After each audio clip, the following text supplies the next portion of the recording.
नमस्कार दोस्तों, education brain YouTube channel में आपका स्वागत है। हमने पिछली वीडियो में 2.1 के बारे में पढ़ा था और 2.1 के लगभग सभी सवाल कर लिए थे। मैंने आपको बताया था उस वीडियो में थोड़ी सी गलती ये हो गई कि उसमें कहीं कहीं गलती से ये बोल दिया गया कि जो ग्राफ मतलब जो बहुपद का जो ग्राफ हम एक्स अक्ष और वाई अक्ष में ड्रॉ करेंगे तो वो एक्स अक्ष को जितनी जगह प्रतिच्छेद करेगा उतने ही उसके शून्यकों की संख्या होगी। तो उस वीडियो में कहीं कहीं गलती से ये बोल दिया गया है कि वाई अक्ष को प्रतिच्छेद करेगा उतनी ही शून्यकों की संख्या होगी। तो आप इस बात को ध्यान रखें कि वह ग्राफ एक्स अक्ष को जितनी जगह पर प्रतिच्छेद करेगा और शून्यकों की संख्या उतनी ही होगी। ठीक है, तो इस बात को आप सुधार लें। उसी वीडियो के साथ अब इस वीडियो में थोड़ा उसी से आगे हमने अभी पढ़ा था, हमने एक बहुपद लिखा था जिसके शून्यक हमने x बराबर -5 निकाले थे और x बराबर -2, मतलब उसके दो शून्यक निकाले थे, x बराबर -5 और x बराबर -2।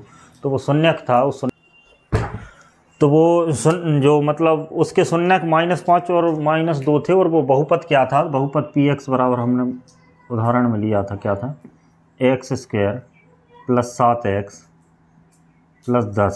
तो ये उसका बहुपद था और इसी के शून्यक ये थे। तो मैंने बताया था कि इस वीडियो में हम इसके बहुपद और शून्यकों के बीच जो संबंध है उस पर चर्चा करेंगे। तो देखो, जो द्विघात जो बहुपद रहता है उसका मानक रूप हमने माना था, क्या रहता है कि px बराबर px x की फॉर्म में बहुपद है तो उसका मानक रूप रहेगा ax² + bx और +c। तो ये तो उसका मानक रूप रहेगा। तो ये और ये एक ही है, मतलब इसका मानक रूप ये है और ये उसका वो एग्जाम्पल है। तो आप यहाँ पर ध्यान दें कि जो द्विघात बहुपद है उसमें x² ax और अचर पद c है। तो यहाँ पर तीन हैं, एक तो x² का गुणांक है, एक x का गुणांक है और एक अचर पद c है। तो यहाँ पर देखें तो जो a है आपको दिख रहा होगा, तो a क्या है, x² का क्या है, गुणांक है ना। तो ये ध्यान रखें, a x² का गुणांक है। ठीक है, उसी के साथ जो b आपको दिया है वो x का गुणांक है, क्या है, x का गुणांक है और c जो है वो अचर पद है। अचर पद मतलब जिसके मान निश्चित रहते हैं, और यहाँ पर जो चर है वो x है और अचर पद हमने c माना है, तो अचर पद c है। तो ये बात आप ध्यान रखें। तो इसी प्रकार अगर इसके हिसाब से अगर हम इसके a b c के मान निकालना चाहें तो यहाँ पर x² का गुणांक क्या है, 1 है, और यहाँ पर x² का गुणांक क्या है, a है। तो यहाँ पर a बराबर 1 आएगा, b बराबर, यहाँ पर x का गुणांक 7 है प्लस का, और यहाँ पर x का गुणांक b है, तो b बराबर 7 आएगा, और c जो कि अचर पद है जो कि 10 आएगा। तो इस प्रकार हम तुलना करके a b c के मान निकाल लेते हैं। तो यहाँ पर आपको ध्यान ये देना है कि इसके शून्यक 2 हैं। ठीक है, क्या है शून्यक 2, एक तो 5 है और एक -2 है। तो यहाँ पर आपको इस बात को समझना है कि अगर द्विघात समीकरण है तो उसके अधिकतम शून्यक 2 होंगे, और वो शून्यक इसमें 5 और 2 आए हैं। तो हम यहाँ पर जैसे मानक रूप में समीकरण ax² + bx + c है, तो इसके भी 2 शून्यक होंगे, क्योंकि इसके भी 2 शून्यक हैं तो इसके भी 2 होंगे। तो इसके 2 शून्यक हम क्या मान लेते हैं कि इसके शून्यक क्या हैं, एक तो अल्फ़ा है और एक बीटा है। क्या है, अल्फ़ा और बीटा। ठीक, अल्फ़ा और बीटा, ये अल्फ़ा का चिन्ह होता है, ये वाला, ये अल्फ़ा है आपका और ये बीटा है ना। तो इसको अल्फ़ा बोलते हैं, इसको बीटा बोलते हैं, इसको आप ध्यान रखना। तो हमने ऐसा मान लिया कि ax² + bx + c बराबर एक द्विघात बहुपद है और उसके 2 शून्यक क्या हैं, अल्फ़ा और बीटा हैं। ठीक है, ऐसे इस प्रकार इसके 2 शून्यक हैं, क्या है, 5 और 2, -5 और -2। इसी प्रकार इसके शून्यक अल्फ़ा और बीटा हैं। अल्फ़ा और बीटा की जगह कुछ भी माना सकते हैं, तो हमने मान लिया कि अल्फ़ा और बीटा है। ठीक है, अब इसमें हम संबंध ये करेंगे, जैसे शून्यक, ये शून्यक हैं तो अपन यहाँ क्या लिखेंगे कि शून्यकों का जो शून्यक हैं उनका शून्यकों का योगफल, शून्यकों का योगफल। ठीक, शून्यकों का योगफल हमने क्या माना, एक तो अल्फ़ा है और एक बीटा है, मतलब अल्फ़ा प्लस बीटा की बात कर रहे हैं। तो जो शून्यकों का योगफल रहेगा, क्या रहेगा, शून्यकों का योगफल रहेगा, वो किसके बराबर रहेगा, वो बराबर रहेगा -x का गुणांक, क्या रहेगा, -x का गुणांक बटे x² का गुणांक, x² का गुणांक। तो ये बात आपको समझना है। ठीक है, अभी इसको और समझाता हूँ। क्या लिखा है, -x का गुणांक और अपॉन x² का गुणांक, क्या, शून्यकों का योगफल किसके बराबर रहेगा, माइनस एक्स का गुणांक और एक्स स्क्वायर के गुणांक के अनुपात के। तो ये हर एक द्विघात बहुपद के लिए ये कथन सत्य है कि शून्यकों का योगफल माइनस एक्स का गुणांक बटे एक्स स्क्वायर का गुणांक। तो यहाँ पर इसके बराबर हम लिख सकते हैं कि जैसे ये मानक समीकरण है, तो इसमें मानक समीकरण एक्स का गुणांक क्या लिखा, एक्स का गुणांक, तो एक्स का गुणांक यहाँ पर क्या है, बी, तो इसकी जगह अपन बी लिख सकते हैं, तो ये बी लिख दिया। और बटे में एक्स स्क्वायर का गुणांक, तो एक्स स्क्वायर का गुणांक क्या है, ए, तो इसकी जगह आप ए लिख सकते हैं, तो ये ए लिख दिया, समझ गए। लेकिन इसमें एक माइनस का चिन्ह लगा है, तो यह माइनस बी बटे ए हो जाएगा, ठीक। तो ये बात आप ध्यान रखना कि शून्यकों का जो योगफल रहता है वो एक्स का गुणांक माइनस एक्स का गुणांक बटे एक्स स्क्वायर का गुणांक, या इसको अगर इसके फॉर्म में हम लिखें तो माइनस बी बटे ए होता है, क्या होता है, माइनस बी बटे ए होता है। इस बात को आप विशेष रूप से ध्यान रखें, क्योंकि इसी के आधार पर ही 2.2 के जो प्रश्न हैं वो सभी प्रश्न इसी के आधार पर हल होंगे, ठीक है। तो ये बात ध्यान रखें। तो यहाँ पर शून्यकों का योगफल हो गया, तो और मैंने बताया था कि शून्यक और द्विघात बहुपद के गुणांकों के बीच संबंध पढ़ रहे हैं। तो यही संबंध है कि अल्फा प्लस बीटा मतलब शून्यकों का योगफल माइनस बी बटे ए के बराबर होता है। क्या होता है, अल्फा प्लस बीटा मतलब शून्यकों का योगफल माइनस बी बटे ए के बराबर होता है। पहला संबंध तो ये आ गया शून्यकों का योगफल। अब इसके बाद अगला संबंध है शून्यकों का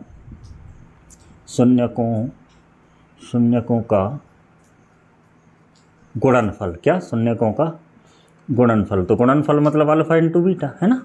शून्यकों का गुणनफल मतलब होता है अल्फा इंटू बीटा, क्योंकि हमने शून्य का अल्फा और बीटा माने, तो उनका गुणनफल क्या हो जाएगा, अल्फा इंटू बीटा। तो अल्फा इंटू बीटा बराबर होगा आपका अचर पद बटे एक्स स्क्वायर का गुणांक। क्या होगा, अचर पद बटे में एक्स स्क्वायर का गुणांक, ठीक।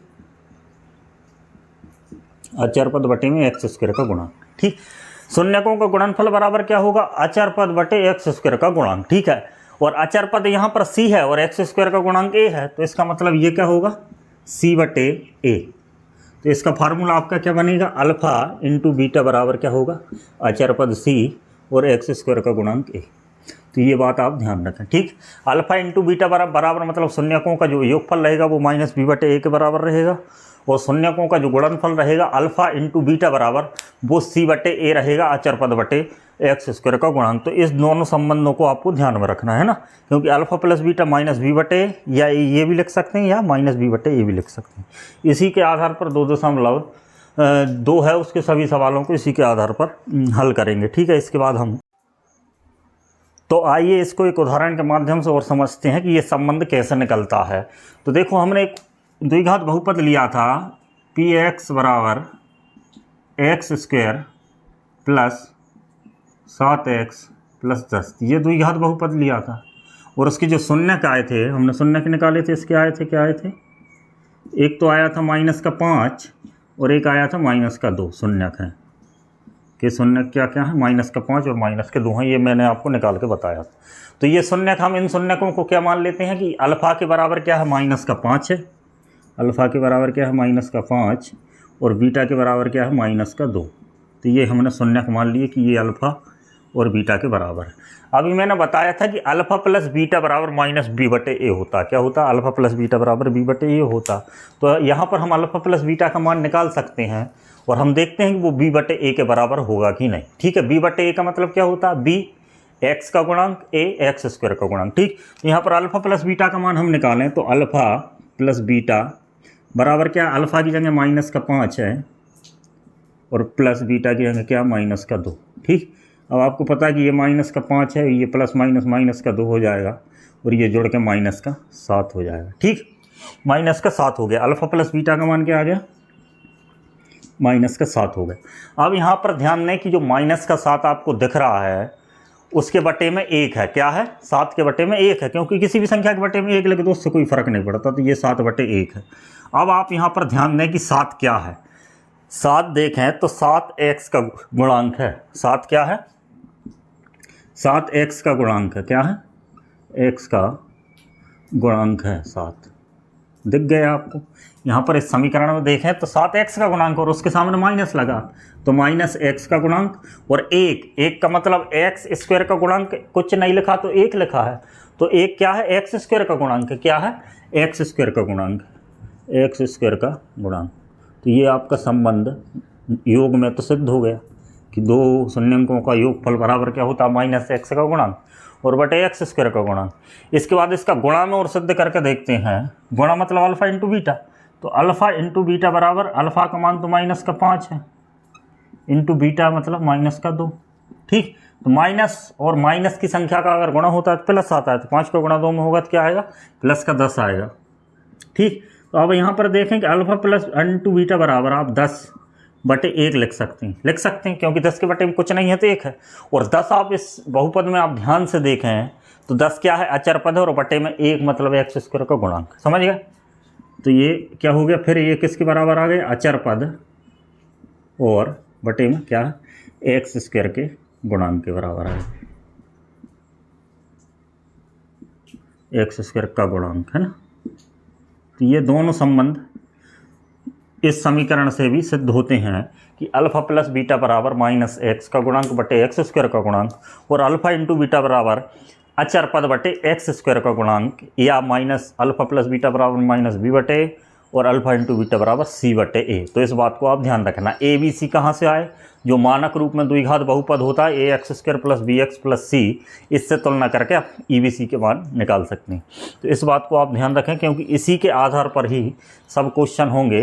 अब इसके बाद हम प्रश्नावली 2.2 के सवाल स्टार्ट करते हैं। ठीक, तो देखिए 2.2 का पहला सवाल में लिखा है कि निम्नलिखित द्विघात बहुपद जो दिए हैं आपको और उनके शून्यकों को ज्ञात करना है तथा शून्यक और गुणांकों के बीच जो संबंध है उसकी सत्यता की जांच करना है। तो शून्यक और गुणांकों के बीच संबंध मैंने आपको बता दिया था, इसमें और आपका और क्लियर हो जाएगा। और शून्यक कैसे निकालते हैं वो भी मैंने आपको बता दिया था, लेकिन इस सवाल को हल करके हम और क्लियर कर लेंगे। ठीक, तो आपका क्वेश्चन है एक्स स्क्वायर, पहला वाला क्वेश्चन है एक्स स्क्वायर माइनस 2x और माइनस 8। तो ये आपका क्वेश्चन दिया -8। ठीक है, अब इसमें आप ध्यान दें कि सबसे पहले तो ये एक बहुपद है, तो हम इसको हल करेंगे। तो आपको क्या करना है, सबसे पहले तो देखो सॉल्व।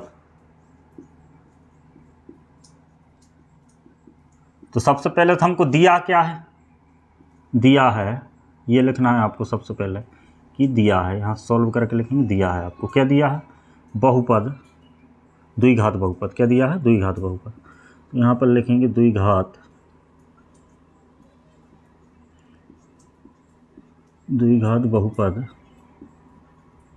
आपको दिया है। द्विघात बहुपद px के बराबर मान लेंगे, क्योंकि p मतलब पॉलिनोमियल और x मतलब x में आपको बहुपद दिया, तो एक्स स्क्वायर माइनस 2x और माइनस 8। तो ये आपको बहुपद दिया। ठीक, अब इसके शून्यक ज्ञात करना है, तो शून्यक ज्ञात करने के लिए इसको 0 के बराबर मानना पड़ेगा, है ना, क्योंकि शून्यक ज्ञात करने के लिए इसका मान 0 होना चाहिए, तो इसको 0 के बराबर मानना पड़ेगा। तो शून्यक ज्ञात करने के लिए आप लिखेंगे शून्यक के लिए, शून्यक के लिए, शून्यकों के लिए हमको क्या करना है, x square minus 2x minus 8 क्या के बराबर है, 0 के बराबर है। ये आप ध्यान रखना। अब इसके आपको गुणनखंड करना है, और गुणनखंड करना है इसमें सबसे कठिन काम रहता है। गुणनखंड करने बहुत दिक्कत होती है अधिकांशतः। तो गुणनखंड कैसे करें, गुणनखंड करने के लिए मैंने इससे पिछली वीडियो में आपको बताया था कि जो एक्स स्क्वायर है और अचर पद, एक्स स्क्वायर और अचर पद, इसका गुणा करके देखते हैं कि क्या आ रहा है। तो हमें यहाँ करके बता दे रहा हूँ, ये रफ कार्य है, ये आपको फेर में नहीं करना, कि एक्स स्क्वायर और अचर पद आपको दिया -8, इन दोनों को आप गुणा करेंगे तो -8 एक्स स्क्वायर आएगा।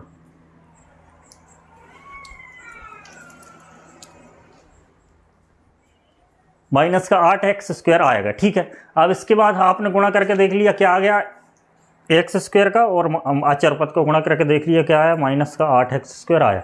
अब बीच में आपको जो पद दिख रहा है जो 2x माइनस का, इसको इस प्रकार तोड़ना है। किस प्रकार तोड़ना है कि अगर उन दोनों का आप गुणा कर दें तो 8 एक्स स्क्वायर आना चाहिए। ठीक, माइनस का 8 एक्स स्क्वायर आना चाहिए, और उनको जोड़ने या घटाने पर क्या आना चाहिए, जोड़ने या घटाने पर 2 आना चाहिए। तो देखो इसको कैसे तोड़ेंगे, यहाँ पर ध्यान देना कि ये तो है, आप ध्यान दो कि ये आपका एक्स स्क्वायर है ना, एक्स स्क्वायर, और ये आपका 8 है बराबर 0। ठीक, तोड़ना आपको इसको माइनस के 2 को। मैंने आपको बताया था कि जो अचर पद अगर माइनस का है, अचर पद अगर माइनस का है तो घटाने पर ही 2 आएगा। अगर अचर पद प्लस का होता तो जोड़ने पर ही 2 आता। तो यहाँ पर ध्यान दें कि घटाने पर 2 आना चाहिए और गुणा करने पर 8 आना चाहिए। तो ध्यान दो, तो यहाँ पर ये क्या है, 4x और माइनस का प्लस का 2x। ठीक, इसको हमने तोड़ दिया माइनस का 4x और प्लस का 2x में, क्योंकि माइनस का 4x और प्लस का 2x एक माइनस की संख्या है, एक प्लस की संख्या है, तो घटाने पर 2 आएगा माइनस का, क्योंकि माइनस की बड़ी संख्या है। और 4 और 2 का गुणा करेंगे तो 8 आएगा, और x का गुणा करेंगे तो 8x स्क्वायर आएगा, और माइनस और प्लस का गुणा होगा तो माइनस का 8x स्क्वायर आएगा। ये बात आप समझ गए होंगे। ठीक है, इसी प्रकार इसको तोड़ना है। ठीक है, माइनस का 4x प्लस का 2x, और यहाँ पर ये दोनों घट रहे हैं, और घटाना इसलिए होता है क्योंकि अगर अचर पद माइनस का घटाने पर आएंगे और अचर पद प्लस का होगा तो जोड़ने पर आएंगे। तो ये बात आप ध्यान रखना। ये इस प्रकार इनका गुणनखंड होगा। इसके बाद हम करते हैं कि इन दोनों में से x कॉमन आ रहा है, तो यहाँ पर आप x कॉमन ले लीजिए, तो ये x बचा और ये 4 बचा। इन दोनों में देखते हैं 2 कॉमन आ रहा है, तो यहाँ पर x माइनस 4 बचा और बराबर का 0। ठीक, कॉमन लेना आपको आता ही होगा। इसमें से x कॉमन ले लिया। कॉमन लेने का मतलब यही है कि जिस संख्या आप कॉमन लेते हैं, मतलब जो कॉमन लिया जाता है उससे भाग दे देते हैं। तो एक्स स्क्वायर में से x कॉमन ले लिया तो एक्स स्क्वायर में x का भाग दे दिया तो x बचा, और यहाँ पर 4x में x का भाग दे दिया तो 4 बचा। इसी प्रकार 2 और 2 इसमें से कॉमन आ रहा है। कॉमन ऐसे देखते हैं जैसे 2 से इसमें भाग जा रहा है, इसमें भी 2 से भाग जा रहा है, तो 2 कॉमन आ रहा है, तो 2 कॉमन ले लिया तो यहाँ पर x बचा और ये माइनस का 4 बचा और 0। अब यहाँ पर फिर 2 पद बन गए, एक पद ये है और एक पद ये है। अब इन दोनों में से x माइनस 4 कॉमन आ रहा है। क्या आ रहा है, x माइनस 4 कॉमन आ रहा है। तो x माइनस 4 आप फिर कॉमन ले लीजिए, तो x माइनस 4 आपका कॉमन आ गया, और यहाँ पर आपका बचा x और प्लस का 2 बराबर 0। ठीक, ये प्रक्रिया हो गई। यहाँ पर x माइनस 4 हमने कॉमन ले लिया तो ये बचा x, यहाँ से भी कॉमन ले लिया तो ये बचा 2। तो x minus 4 into x plus 2, तो x minus 4 into x plus 2 इन दोनों का गुणा करने पर, क्योंकि ये दोनों गुणा में है, गुणा करने पर 0 आना चाहिए। और 0 आएगा कब, 0 आएगा जब या तो इन दोनों में से ये 0 हो या ये 0 हो, मतलब दो ये तो ये 0 होने चाहिए या ये 0 होने चाहिए। तो हम दोनों को एक एक करके 0 मान लेते हैं। तो यहाँ पर लिखेंगे या x माइनस 4 बराबर क्या है, 0 के बराबर है। तो x बराबर क्या है, 4 है, तो ये तो एक शून्य का आ गया, x बराबर 4। अथवा करके यहाँ लिख दें, अथवा x प्लस 2 बराबर क्या है, 0 के बराबर है। तो यहाँ पर देखें तो x का मान क्या आ गया, माइनस का 2। ये आप समझ गए होंगे। ठीक, तो x का मान 4 आ गया, x का मान माइनस 2 आ गया। तो ये जो हमको बहुपद दिया है उसके शून्यक हैं, एक तो 4 है और एक माइनस का 2 है। तो ये बात आप समझ गए होंगे। तो शून्यकों को इस प्रकार ज्ञात करते हैं, एक 4 हो गया और एक 2 हो गया। अब हमको क्या करना है, इसकी जांच करना। जांच क्या करना है कि जो शून्यकों और गुणांकों के बीच संबंध है वो सही है कि नहीं। और शून्यकों और गुणांकों के बीच संबंध मैंने आपको बता दिया कि 2 शून्यकों का जो शून्यक रहते हैं उनका योगफल माइनस b बटे a होता। माइनस b बटे a से तात्पर्य माइनस x का गुणांक बटे x स्क्वायर का गुणांक, और जो उनका गुणनफल रहता अल्फा इंटू बीटा, तो वो क्या होता है वो c बटे a होता, अचर पद बटे x स्क्वायर का गुणांक। तो उसको अब इसके बाद जांच करते हैं, इसकी जांच करते हैं। तो जांच मैं यहाँ करके बता देता हूँ। जांच कैसे करना है, तो यहाँ पर देखें, तो जांच करने के लिए मान लेंगे अपन इसके शून्यक क्या है, शून्यक हमने ज्ञात कर लिए। जांच करने के लिए यहाँ पर लिख दो, माना शून्यक अल्फा बराबर क्या है, 4 है, क्योंकि एक शून्यक 4 है, बा बीटा बराबर आपका क्या है, माइनस का 2 है। ठीक, तो ये शून्यक मान लिए। तो सबसे पहले हम निकालेंगे शून्यकों का योगफल। तो लिख दो शून्यकों का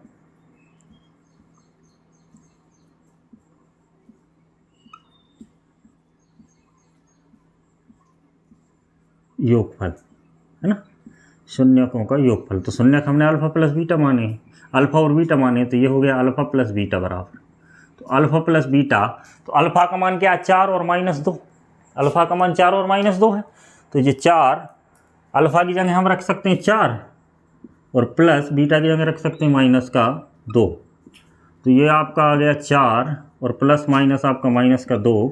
तो आपका जो अल्फा प्लस बीटा आया है वो क्या आया है, प्लस का 2। ठीक, तो अल्फा प्लस बीटा बराबर प्लस का 2 आ गया। ठीक, लेकिन हमको पता है कि अल्फा प्लस बीटा बराबर क्या आना चाहिए, अल्फा प्लस बीटा बराबर आना चाहिए माइनस का b बटे a।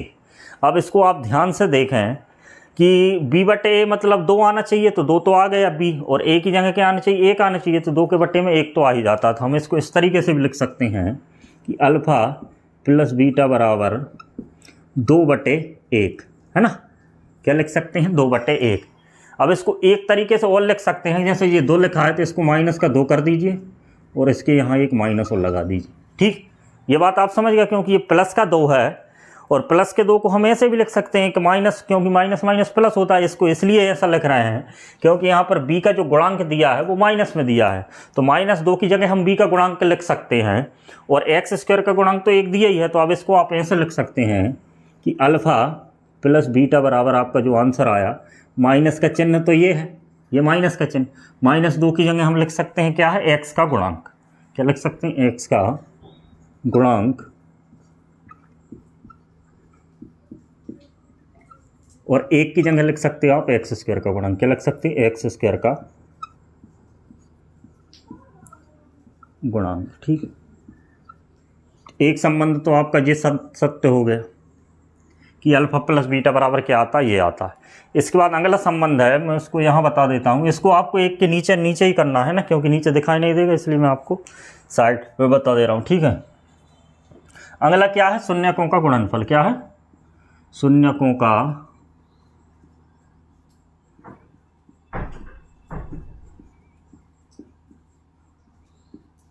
गुणनफल।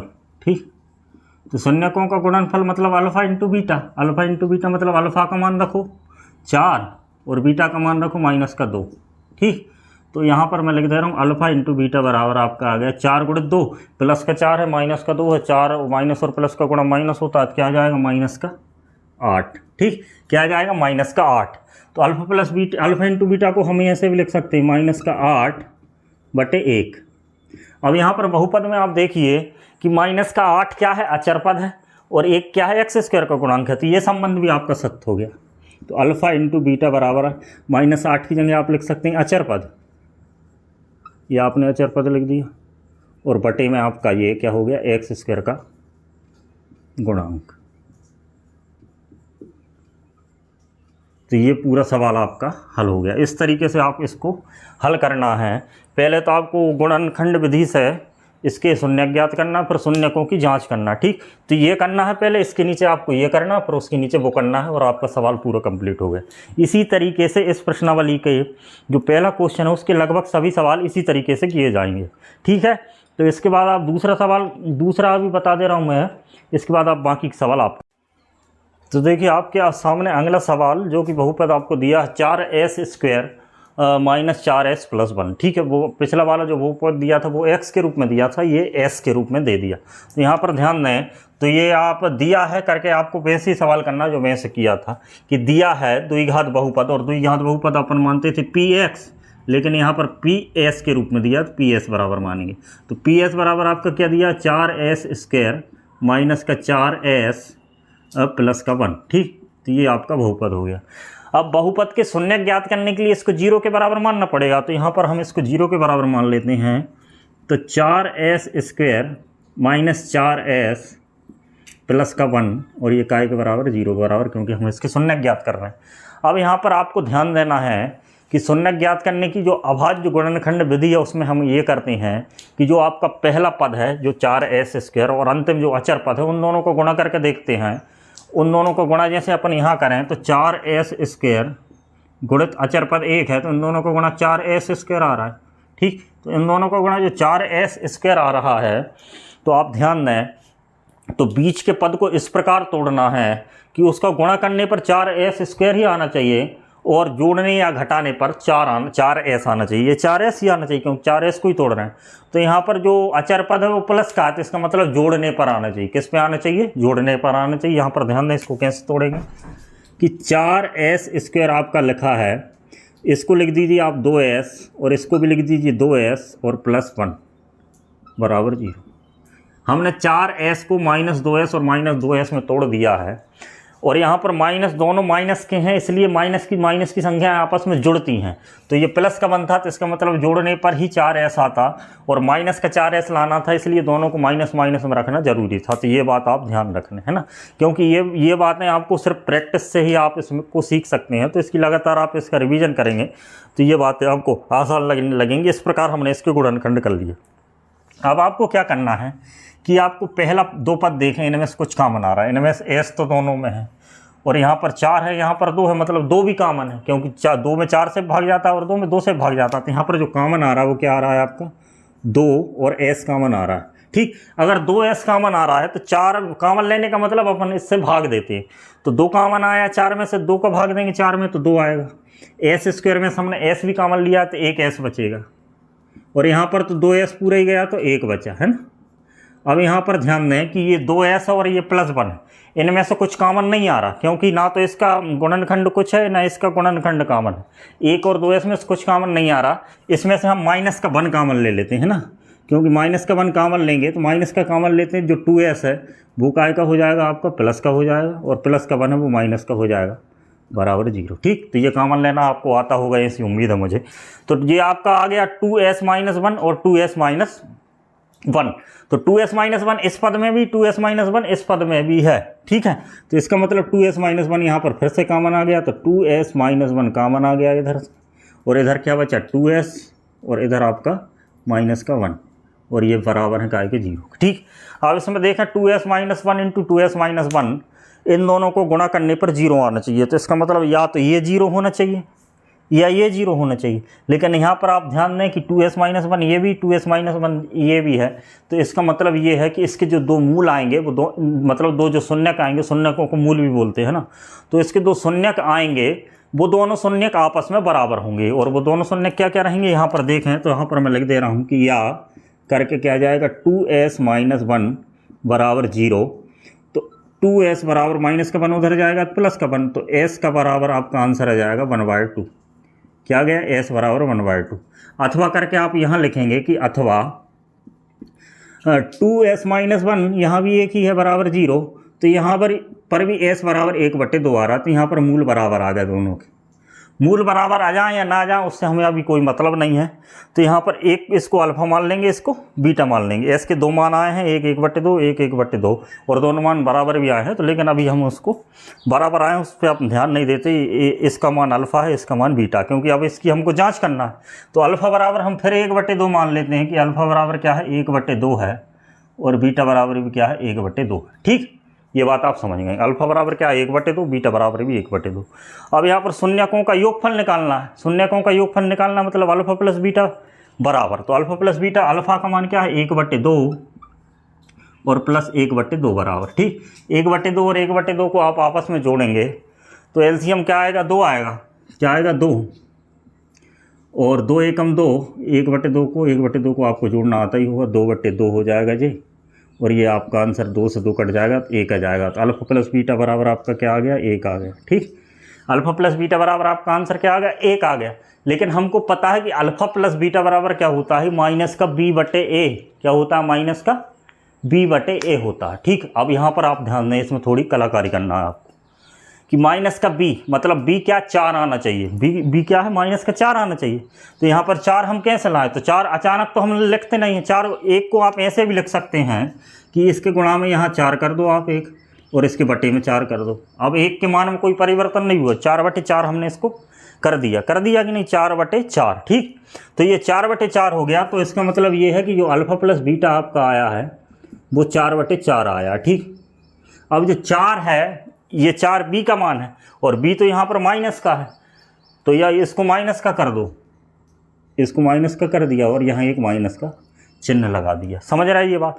हमने एक में ही ये परिवर्तन किया, इसका टोटल कुल मिलाकर मान 1 अभी भी 1 है और पहले भी 1 था, तो इसका मान अभी भी 1 है ना। और ये प्लस का 4, इसको प्लस के 4 को ऐसे भी लिख सकते हैं। हम इसको लिख इसलिए रहे हैं ऐसे क्योंकि हमको उस संबंध की सत्यता की जांच करना है। और अब यहाँ पर वो संबंध की सत्यता की जांच हो गई कि अल्फा प्लस बीटा बराबर, ये माइनस का चिन्ह लिख दिया ये वाला।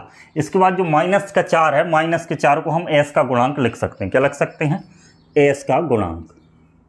एक्स का गुणांक होता तो एक्स का लिखते हैं, यहाँ पर एस का गुणांक है तो एक्स का गुणांक लिख दिया बटे में एक जो है वो एस, एक नहीं जो 4 है, तो यहाँ पर प्लस का 4 देखें वो एस स्क्वायर का गुणांक है, तो बटे में हम क्या लिख देंगे एस स्क्वायर का गुणांक। ठीक, तो ये बात आप समझ गए। तो ये तो अल्फा प्लस बीटा हो गया, अब अल्फा इंटू बीटा लिखेंगे, है ना, अल्फा इंटू बीटा। तो ये अल्फा इंटू बीटा है, इसको मैं यहाँ लिख दे रहा हूँ, वो दिखाई नहीं दे रहा था, यहाँ से देखो, शून्यकों का गुणनफल, शून्यकों का गुणनफल। ठीक, तो जो शून्यकों का गुणनफल है वो आपका आ जाएगा अल्फा इंटू बीटा बराबर अल्फा का मान 1/2, बीटा का मान भी 1/2। ठीक, अल्फा इंटू बीटा बराबर और 1/2 गुणित 1/2, 1/2 का 1/2 में गुणा करेंगे, तो यहाँ मैं लिख दे रहा हूँ कि अल्फा इंटू बीटा बराबर 1 का 1 में गुणा होगा तो 1, 2 का 2 में गुणा होगा 2। अब यहाँ पर आप फिर से ध्यान दें कि जो 1/4 आया है, 1 क्या है अचर पद है और 4 क्या है एस स्क्वायर का गुणांक, तो आप इसको ऐसे लिख सकते हैं कि अल्फा इंटू बीटा बराबर आपका अचर पद आ गया और बटे में एस स्क्वायर का गुणांक। इस प्रकार इन संबंधों की सत्यता की आप जांच कर सकते हैं। ठीक है, तो ये क्वेश्चन रहा आपका दूसरे नंबर का। जो क्वेश्चन था वो मैंने आपको हल करके बता दिया। इस तरीके से इसको प्रॉपर हल करने की जो टेक्निक है और जो तरीका है, किस तरीके से आप उसको जमाना है, इस तरीके से उसको आपको हल करना है। इसके बाद उसके कुछ सवाल और हैं, क्योंकि इसके जो सवाल हैं, इसके बाद तीसरे नंबर का सवाल आप कर लेना, तीसरे नंबर का कर लेना। इसके बाद मैं आपको चौथे नंबर का सवाल, चौथे और पाँचवें नंबर का और बता दे रहा हूँ। इसके बाद बाकी के जो सवाल बचेंगे वो आप कर लेना। इसके बाद फिर हम दूसरा जो क्वेश्चन है उसके सवाल करेंगे अगले वीडियो में। तो देखिए आपके सामने चौथे नंबर का जो क्वेश्चन है, क्वेश्चन में दिया है कि 4u² प्लस 8u दिया है, तो आपको इसके भी सत्यता जांच करना है और सबसे पहले तो इसके शून्य ज्ञात करना है। तो हमने सबसे पहले क्वेश्चन लिखा द्विघात बहुपद पी बराबर, क्योंकि यहाँ पर जो बहुपद दिया वो u में दिया है, तो पी बराबर आपका आ जाएगा 4u² प्लस 8u। ठीक, ये मान लिया। ठीक, अब इसके आपको शून्य ज्ञात करना है, तो शून्य ज्ञात करने के लिए इसको 0 के बराबर मानना पड़ेगा। तो यहाँ हम इसको 0 के बराबर मान लेते हैं, तो 4u² प्लस 8u बराबर 0। ठीक, इसको 0 के बराबर मान लिया। अब इसके गुणनखंड करने के लिए इसमें अचर पद तो है ही नहीं, तो अब इसके गुणनखंड थोड़े अलग तरीके से करेंगे। आपको यहाँ पर ध्यान दें कि इन दोनों में कुछ कॉमन आ रहा है, इन दोनों में u कॉमन आ रहा है और 4 कॉमन आ रहा है। तो यहाँ पर हम कॉमन ले लेंगे। क्या क्या कॉमन आ रहा है? 4u कॉमन आ गया, 4u कॉमन आया तो 4 तो गया, u 2 है तो 1 u बचा u, और यहाँ पर ध्यान दें 4 8 में से कॉमन आ गया 2 बचा, और 1 ही u है तो u तो चला ही गया, तो u प्लस 2। ठीक, अब इसके बाद जो 4u है, तो u का जो 4 है वो 4 तो 0 में चला जाएगा, क्योंकि ये इसके बटे में जाएगा 0 बचेगा। तो यहाँ पर आपका u और u प्लस 2 बराबर 0। ठीक, तो ये इसके गुणनखंड होगा u प्लस 2 0। तो इसमें आप देखेंगे इन दोनों का गुणा 0 आ रहा है, तो इसका मतलब या तो u 0 होगा या u प्लस 2 0 होगा। तो यहाँ का पर आपको लिखना है कि या u बराबर 0 मतलब u का मान 0 आ जाए। इसके बाद आप लिख देंगे अथवा u प्लस 2 बराबर 0, तो u का मान आपका माइनस का 2 हो जाएगा। ठीक, तो यहाँ पर u के ये 2 मान आ गए। ठीक, एक तो 0 आ गया और एक माइनस का 2 आ गया। तो इस प्रकार इसके शून्यक निकाल लिया। अब इस शून्यकों की जांच करना, तो जांच करने के लिए अल्फा बराबर आप क्या मान लीजिए 0 और बीटा बराबर आपको माइनस का 2। ठीक, अल्फा बराबर 0 और बीटा बराबर आपको माइनस का 2, तो ये आप ध्यान रखें। अब इसके बाद आपको शून्यकों की जांच करना है, तो सबसे पहले शून्यकों का योगफल, तो अल्फा की जगह आपको क्या रखना है 0 और बीटा की जगह आपको रखना माइनस का 2। ठीक, ये बात आप ध्यान रखें। अल्फ़ा की जगह आपने क्या रखा 0 और बीटा की जगह माइनस का 2। अब इसको आप हल करेंगे तो 0 तो 0 ही रहेगा और माइनस का प्लस का 2 और माइनस का 2 हो जाएगा। तो यहाँ पर सिर्फ माइनस का 2 बचेगा। तो ये आपका अल्फ़ा प्लस बीटा आपकी वैल्यू आ गई। अल्फ़ा प्लस बीटा की वैल्यू क्या आ गई? माइनस का 2। अब यहाँ पर इसको इसके हिसाब से देखें कि माइनस का 2 आ गई अल्फ़ा प्लस बीटा की वैल्यू। अब अल्फ़ा प्लस बीटा की माइनस की वैल्यू 2 आ गई, तो हमको ये पता है कि अल्फ़ा प्लस बीटा बराबर होता क्या? अल्फ़ा प्लस बीटा बराबर होता है माइनस एक्स का गुणांक बटे एक्स स्क्वायर का गुणांक। लेकिन इसमें u में क्वेश्चन दिया तो यहाँ पर u का गुणांक आएगा, तो u का गुणांक क्या है 8 है, लेकिन यहाँ पर तो 2 आ रहा था। इसका एक काम करते हैं कि इसमें 4 का गुणा यहाँ कर देते हैं और 4 का गुणा यहाँ कर देते हैं। 4 का गुणा कर दिया और 4 का भाग कर दिया, मान में कोई परिवर्तन नहीं किया। ये हम इसको इस बहुपद के हिसाब से जमाने के लिए ऐसा गुणा कर रहे हैं। तो आपका मान क्या आ गया, अब अल्फ़ा प्लस बीटा बराबर आपका क्या आ गया, -8/4। अब आप ध्यान दें कि अल्फ़ा प्लस बीटा बराबर आपकी जो वैल्यू आई है, जो माइनस है 8 आपका क्या है, 8 है यू का गुणांक। यहाँ पर लिख देंगे 8 क्या है, यू का गुणांक। 8 आपको यू का गुणांक दिख रहा है, बटे में आप देखें 4 आया है जो कि यू स्क्वायर का गुणांक बटे यू स्क्वायर का गुणांक। ठीक, तो ये बात आप समझ गए होंगे। तो पहला संबंध तो हमने ये सिद्ध कर दिया, इस प्रकार ये पहला संबंध हो जाएगा। ठीक, इसके बाद दूसरा संबंध आप ध्यान दें कि अल्फ़ा का मान क्या है 0 गुणा बीटा का मान क्या है -2, और 0 में तो किसी का भी गुणा हो जाता है तो वो 0 ही आता है। तो यहाँ पर आप देखें कि अल्फ़ा इंटू बीटा बराबर आपका 0 आ गया। लेकिन अल्फ़ा इंटू बीटा बराबर क्या आना चाहिए थी, c/a आना चाहिए थी। क्या आना चाहिए थी, c/a। तो c तो यहाँ पर वैसे भी नहीं है, c का मान तो वैसे भी 0, तो वो c तो आ गया, लेकिन बटे में a आना चाहिए। तो इसके बटे में आप 4 लिख दो, 0 के बटे में कुछ भी लिख दो, उसके मान में कोई परिवर्तन नहीं होता। तो ये आप 0/4 भी लिख सकते हैं। ठीक, 0/, आपने 4 लिख दिया। अब इसका मान आपका फिर सिद्ध हो गया कि अल्फ़ा इंटू बीटा बराबर आपका क्या आया है, अचर पद बटे यू स्क्वायर का गुणांक। ये बात आप ध्यान रखें, अचर पद बटे यू स्क्वायर का गुणांक आ गया। तो ये फिर से आपने सिद्ध कर दिया कि शून्यकों का योगफल और शून्यकों का गुणनफल इसके बराबर होता। तो ये इस तरीके से इस क्वेश्चन को कर सकते हैं आप। इसके बाद हम आखिरी क्वेश्चन और करेंगे और इस वीडियो को ख़त्म करके। तो देखिए आपके सामने क्वेश्चन नंबर 5वां है कि t² - 15 बराबर आपको बहुपद दिया है, तो इसके शून्यक ज्ञात कीजिए। और इसके बाद आप इसके शून्यकों के योगफल और गुणनफल की जांच करना है ना। तो यहाँ पर देखें तो ये t है, तो इसको जहाँ t लिखेंगे तो हमको क्या दिया है, t बराबर pt बराबर t² - 15 दिया है। तो आप इसको ऐसे लिख दीजिए कि प्लस 0t - 15 है ना। ये t² प्लस 0t - 15, इसको इस तरीके से भी लिख सकते हैं, क्योंकि यहाँ पर जो t है उसका गुणांक कुछ नहीं दिया, तो हम उसका गुणांक 0 मान लेते हैं। तो इससे इसमें कोई परिवर्तन नहीं होगा। ठीक है, तो इसके बाद इसका शून्यक आपको निकालना है। शून्यकों के लिए हम इसको काय के बराबर मान लेंगे, 0 के बराबर मान लेंगे। तो t² - 0t प्लस 0t - 15 को हमने किसके बराबर मान लिया, 0 के बराबर मान लिया। अब इसको हल करेंगे तो इस t को तो हटा ही देंगे। तो आप देखें तो ये t² - 15 बचा बराबर 0। अब इसके गुणनखंड करने के लिए आपको डायरेक्ट इसके गुणनखंड हो जाएंगे। तो यहाँ पर ध्यान दें कि जो t² है ये इसको इसी तरफ रहने दो, और ये 15 आपका उस तरफ पहुँच जाएगा, है ना। तो जो t का स्क्वायर हट जाएगा, तो आप जानते हैं कि यहाँ पर अंडर रूट लग जाता है, लेकिन प्लस माइनस का चिन्ह जाता है। क्या आ जाता है, प्लस माइनस का चिन्ह जाता है। तो ये अंडर रूट आ गया, और यहाँ पर ये क्या प्लस माइनस का चिन्ह आ गया। ठीक, तो जो t के जो 2 मान आए हैं यहाँ पर, t बराबर या तो क्या आया है, प्लस का अंडर रूट 15 है, या t बराबर माइनस का अंडर रूट 15। तो यहाँ पर t के ये 2 मान आ चुके हैं, है ना। तो यही इसके क्या हैं, शून्यक हैं, आप ध्यान रखें, है ना। तो इन्हीं शून्यकों को मानकर हम इसको हल करेंगे। तो आप यहाँ पर ध्यान दें।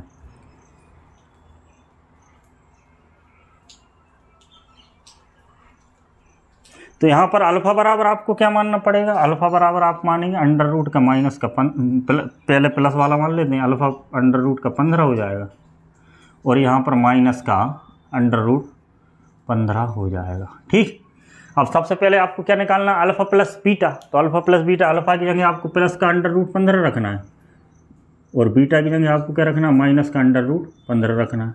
ठीक, और ये दोनों एक प्लस का एक माइनस का, तो ये वैसे ही कट जाएंगे। तो यहाँ पर क्या आया, अंडर रूट का 15 और प्लस माइनस माइनस का अंडर रूट 15।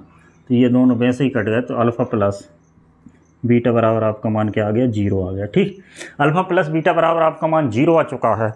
अब यहाँ पर ध्यान दें, 0 के बटे में तो कुछ भी लिख दें उससे कोई फ़र्क नहीं पड़ेगा। ठीक, तो 0 के बटे में हम यहाँ पर 1 लिख देते हैं। क्या लिख देते हैं, 0 के बटे में आपने 1 लिख दिया, और 0 को यहाँ पर माइनस 0 को, ठीक है। तो 0 के बटे में 1 लिख दिया, और यहाँ पर आप देखें कि 0 काय का गुणांक है, t का गुणांक है। तो 0 को आप इस तरीके से भी लिख सकते हैं कि अल्फ़ा प्लस बीटा -0 ठीक, इस तरीके से आप इसको लिख सकते हैं। ठीक, ये हम सिर्फ सिंबल के रूप में लिख रहे हैं कि माइनस का 0 वैसे होता नहीं है, लेकिन हमने इसको ऐसे लिख दिया क्योंकि हमको वो सिद्ध करना है।